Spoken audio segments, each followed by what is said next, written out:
News.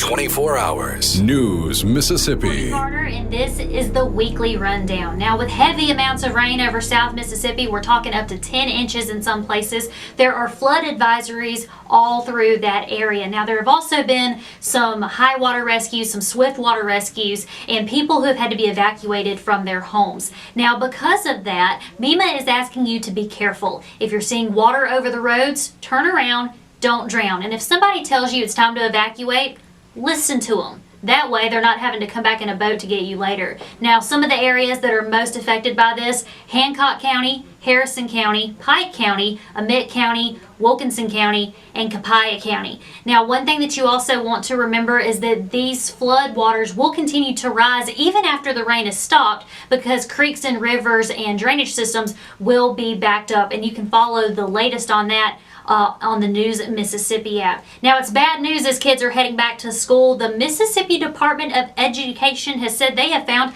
a $19 million deficit. Now, this actually comes because federal grant money from last year was overcounted. Therefore, money this year was overpromised. So $19 million in the hole. There were some grants that totaled $500,000 for this year, and that money was to go toward after-school programs in low-income and high-poverty areas. Now, such as in, the Aberdeen School District, one of those that was most heavily hit, they said that they were using this money for after-school programs, for tutoring, to boost test scores and grades, but now those programs are on hold.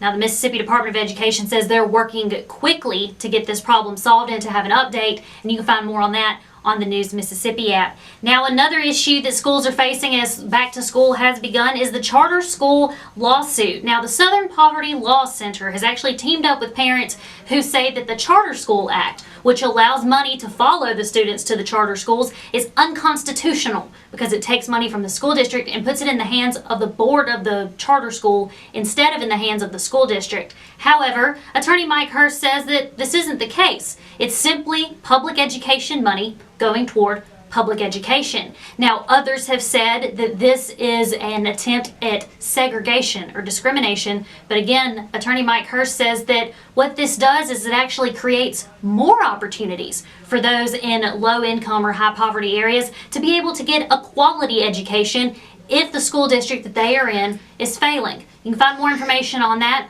on the News Mississippi app. And finally, for some good news, Mississippi has some well representation at the Olympics, and News Mississippi will be following their path through the Olympics. Now, you can go on the News Mississippi app, find two different stories. One is a Mississippi Olympics tracker where you can keep up with the athletes and how they got there, and the other has the entire breakdown by sport and by event of where they are in their quest. So, of course, you can find all that information on the News Mississippi app. And if you don't have that app, you can download it today for Android or iOS. Just search News Mississippi in your app store. I'm Courtney Carter, and this is the Weekly Rundown.